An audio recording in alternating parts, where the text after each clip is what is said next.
Who do you have on upset alert? Danielle Collins thinks it's Iga Swiatek who's the top seed that needs to be worried about getting knocked out in the first two rounds of the Australian Open.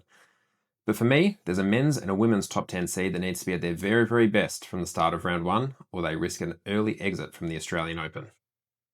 On the women's side, it's the player who's first up, actually, on Rod Laver Arena on day one, and Yasmin Paolini, who's playing Alexandra Sasnovich.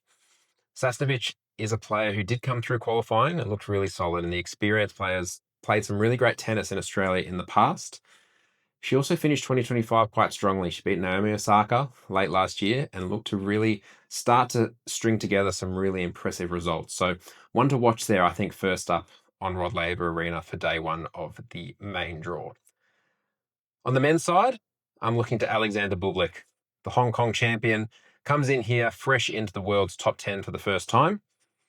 And he's got Jenson Brooksby across the net, who is a bit of a quirky player, can make life really difficult and ask a lot of questions of his opposition, and they will need to be at their best to beat a player like Brooksby. Over best of 5 sets, that might be something that Bublik does struggle with a little bit. We saw him lose to Manal in the first round of Wimbledon, in a similar style of game in terms of being able to get the ball back and continue to ask questions. I think this is going to be a real great test for Bublik first up in terms of his level and whether we can take him seriously in terms of being able to stay in the world's top 10 across the course of this year.